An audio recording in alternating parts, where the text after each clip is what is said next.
You are watching खबर face to face. दर्शकों, स्वागत है आपका खबर फेस टू फेस में। मैं जिशान आजमी। आज की ताज़ा खबर देखने से पहले हमारे चैनल को सब्सक्राइब कीजिए और बेल आइकन दबाना ना भूलें ताकि आपको डेली अपडेट तुरंत मिल सके। आइए देखते हैं आज की ताज़ा खबर। दिल्लीच्या जंतर मंतरवर पांढऱ्या चादरी घेऊन गेलात आणि सोनम वांगचुकांना तुम्ही उचललं। साहेब, चादरी पांढऱ्या होत्या पण सरकारचं कृत्य मात्र काळं होतं। याच काळ्या कृत्याच्या निषेधार्थ हा देश, हा महाराष्ट्र, ही तरुणाई एकत्र सन्माननीय आदित्य साहेबांच्या नेतृत्वाखाली मुंबईत आम्ही एकवटलो आहोत। मी कधीच चोरू शकत नाही आणि हीच प्रामाणिकपणा, हीच निष्ठता एकत्र ठेवून आम्ही एकत्र येऊ। साहेब, तुम्हाला राजीनामा द्यावाच लागेल, द्यावाच लागेल, द्यावाच लागेल। राजीनामा दो, राजीनामा दो। जीवित रखो और हमें रुकना नहीं है। ये लड़ाई किसके लिए? स्टूडेंट्स के लिए। हमारा कर्म क्या है कि हम अच्छे के लिए लड़े, स्टूडेंट्स के लिए लड़े। बाकी ऊपर वाला तो सब देख रहा है और जो अच्छे लोग होते हैं उनके साथ कभी बुरा हो सकता है। मला एक समजून घ्यायचंय, 20 दिवस 22 दिवस सोनम वांगचुक उपोषण करतायत, हंगर स्ट्राईक करतायत। ते कोणासाठी करत आहेत? या देशासाठी करत आहेत, या देशाच्या विद्यार्थ्यांसाठी करत आहेत। नीट परीक्षाची पेपर लीक झाला, पेपर फुटला, 22 विद्यार्थ्यांनी मला जवळपास सुसाईड केलेलं आहे। त्यांच्यासाठी उपोषण करत आहेत। त्यांची एकच मागणी आहे की जो एक निकम्मा मंत्री आहे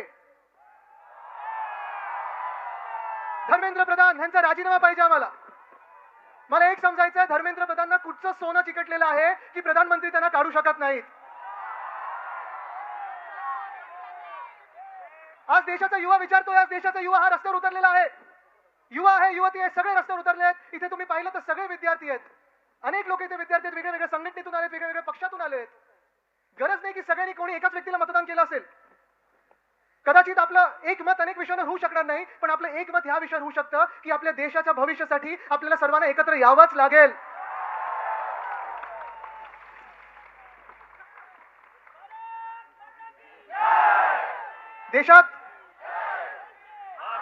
देशात आता सगळे जे युवा उतरलेले आहेत ते धर्मेंद्र प्रधान से राजीनामा मांगत आहेत। देश के युवा बोल रहे हैं कि आज मंत्री प्रधान का इस्तीफा मांग रहे हैं।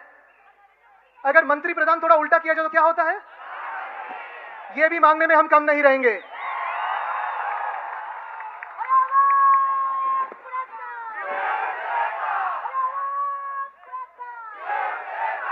लीकच्या मागे लीक, नीटचा पेपर लीक होतो, टीईटीचा पेपर फुटतो, एमपीएससीचा पेपर, प्रत्येक वर्षी आंदोलन करायला लागतात।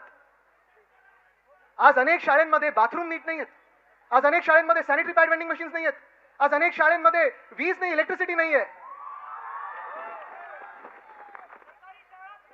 सरकारी शाळा काय, सरकारला शिक्षणाची गरजच वाटत नाही। एक एक मुख्यमंत्री बघा, त्यांच्या मुख्यमंत्र्यांचे एक एक किती कोणी पास केले हे बघा। पण भाजपचा हेच कारभार चाललेला आहे की देशाला अशिक्षित ठेवा, देशाला शिक्षणापासून वंचित ठेवा, अंधभक्त बनवा।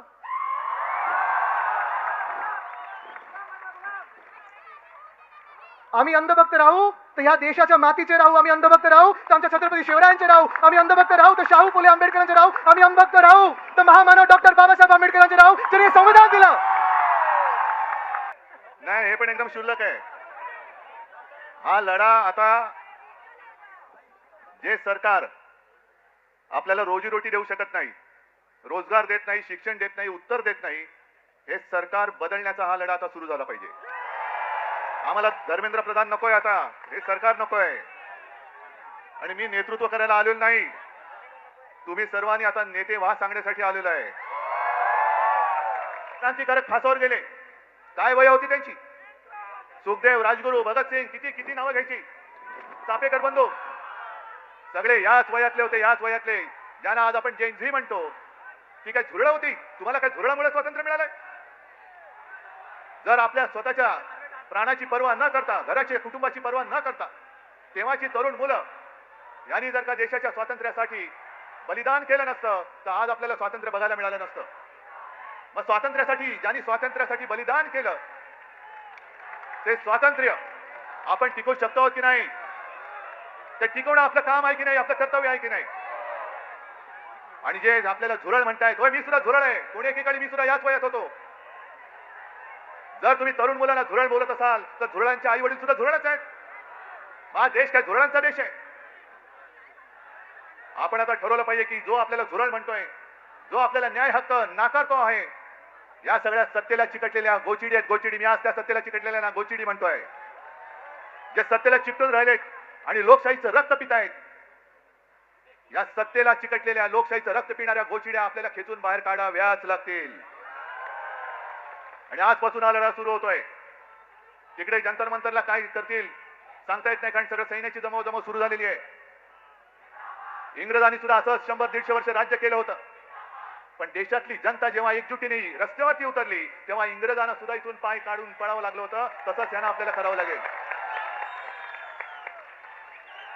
आणि आजपासून तुम्ही जिथे जिथे असाल, मी या माध्यमांच्या चॅनलच्या माध्यमातून संपूर्ण महाराष्ट्राला नव्हे तर देशाला विनंती करतोय, तुम्हाला जसं जमेल, तुम्हाला जसं झेपेल तसं हे स्वातंत्र्य जपण्याचं युद्ध आता सुरू करा. जिथे सभा घ्यायचे सभा घ्या, जिथे मेणबत्त्यांचा मोर्चा काढायचा मेणबत्त्या मोर्चा, जिथे मशाल मोर्चा काढा, मानवी साखळी तर मानवी साखळी करा. पण जिथे जातील तिकडे सगळ्यांना कळलं पाहिजे की आता अब देश इन लोगों की बात मानने वाला नहीं है. आणि नवीन आणखीन एक तुम्हाला सांगतोय, अण्णा हजारेंच्या आंदोलनाच्या वेळेला या अशाच टोप्या केल्या गेल्या होत्या. काय लिहिलं होतं त्याच्यावर? मैं अण्णा हूं. आता तुम्ही करायचं, मैं देशभक्त हूं. मी देशभक्त, मी अंधभक्त नाही. मी अंधभक्त आहे तो माझ्या भारत मातेचा आहे. मोदींचा अंधभक्त मी होऊ शकत, मी असणार नाही, कदापि नाही. आजपासून सुरू करा, मी देशभक्त. जे मोदी भक्त असतील त्यांना तुमच्या समोर उभं राहायला भीती वाटली पाहिजे. एवढी देशभक्तांची ताकद या देशात आज सुद्धा आहे आणि ती उभी राहू शकते आणि ती महाराष्ट्र उभी करू शकतो, संपूर्ण देश उभा करू शकतो. हे यांना दाखवून द्या.